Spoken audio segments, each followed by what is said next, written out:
Well, the wait is nearly over. The World Series returns to Toronto tonight. CTV's Kamil is there for us this morning. Now, Kamil, people across this country just swept up in Blue Jays fever. What's it like in the center of it all in Toronto?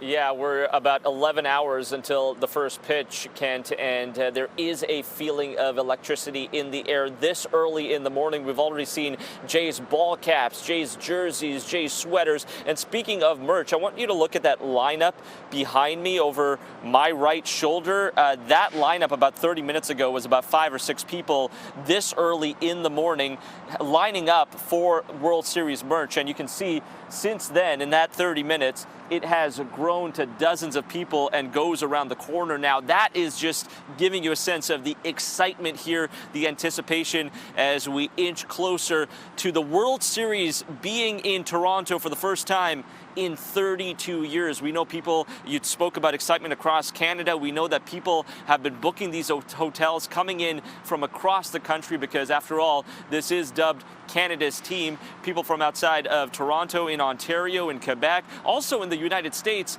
We've been seeing people mulling about for the last couple of days trying to take in the sights and sounds of Toronto, but also here for the Jays. Not just the Jays, though, Kent. Also Shohei Ohtani, a once-in-a-lifetime generational talent. People are paying big bucks to see him as well on the Dodgers. Shohei Ohtani, who many thought would be a Toronto Blue Jay at one point. Now let's talk about that first pitch you mentioned. Trey Savage gets the start for the Blue Jays. This guy pitched most of the summer through the minor leagues. A rookie gets the ball tonight.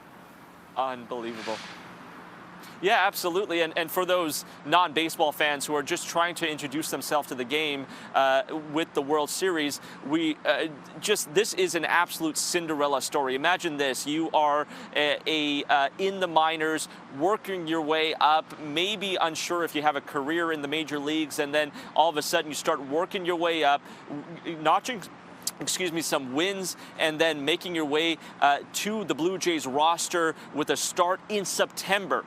So imagine this, just over a month ago was Savage's first ever start for the Blue Jays on the mound, and now he will be pitching and starting on the mound for Game 1 of the World Series. What an unbelievable story. The big question still remains, Kent. Bo Bichette, the shortstop, has been out since early September. He has been great behind the plate, and his bat has been cracking all season. Can he return for Game 1? That is still the big question. But once again, we know who will be there is Shohei Ohtani, a big draw once again for a lot of fans here. Game 1 begins at 8 p.m. Eastern Time, 6 Mountain. Yeah, it's going to be a big one. A daunting task for those Blue Jays, but hey, we're at the dance. We'll see what happens. Kamil, thank you. Enjoy the game tonight. Anytime.